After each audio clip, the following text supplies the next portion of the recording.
If you're going to let your child have some screen time for the very first time, what kind of content would you choose? None of us wants to rush into this, but you know how it is. The moment always comes sooner than we expect. Whether you need to take an important phone call or cook dinner real quick, let's be honest, screen time is a quick and easy way to keep them occupied. So if I ever really need my 1-year-old to watch something, not that I plan to do it often, I'm looking for something that won't suck him in too much or get him all hyped up, but still keep him entertained for about 10 minutes. Finding that balance is tricky, but I think I found the sweet spot. Screen time in our Montessori home? We started with watching the orchestra. I personally believe watching an orchestra performance is perfect for screen time for young children in your Montessori home because you've got real people playing real instruments. It's not all flashy and colorful, so it's easy on the eyes and there's a lot to chat about while watching. Plus, it's kind of boring in a good way. It's the calming music that grabs kids' attention at first, but then they will naturally drift off to find other stuff to do. When it comes to screen time for young toddlers, it's better to stick to something simple, slower paced, and grounded in reality.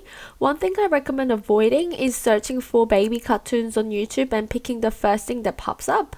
Those cartoons are usually way too stimulating with too many colors and quick cuts.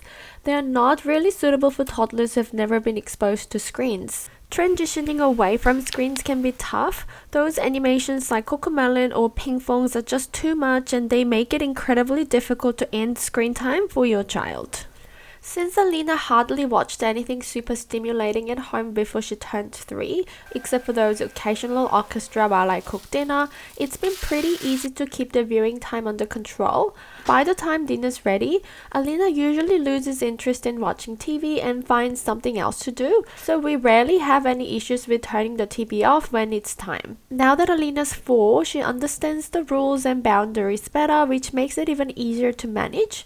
I'm really glad we've been keeping screen time super limited and not too exciting for Alina until she's old enough to build the self-regulation. Now we've set up a solid system. Alina can watch one episode of Play School or Alpha Block a day when she asks, except when Elijah's around. That's an additional rule since we had Elijah.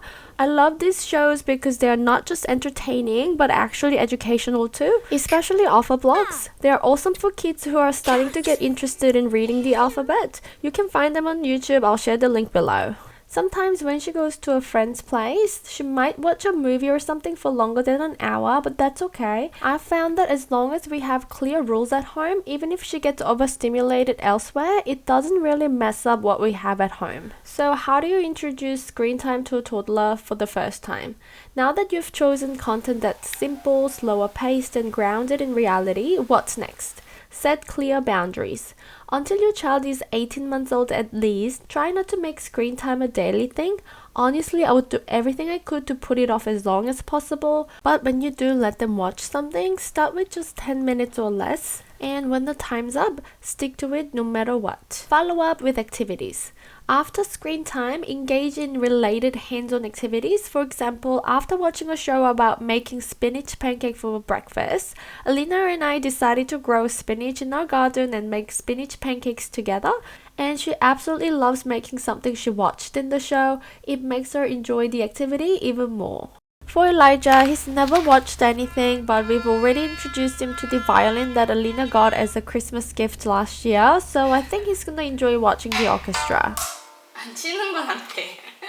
And you don't want to use screen time to regulate their behavior or emotions. Did you know research shows that when parents use screen time to manage their children's behavior, it can disrupt the process of learning active self-regulation? By relying on screens to cope with stressful situations, children miss out on learning essential regulation strategies like self-soothing and redirected action. Consequently, when screens aren't an option, they might have a harder time dealing with their negative feelings in the future. Dr. Maria Montessori didn't really talk about screen time because back then, screens weren't a thing like they are right now. But her whole philosophy is about hands-on learning and getting children involved with the real world. So while she didn't specifically address it, it's safe to assume that excessive screen time wouldn't quite fit into her philosophy. While screen time is ultimately up to parents' judgment, it varies depending on each family's unique situation.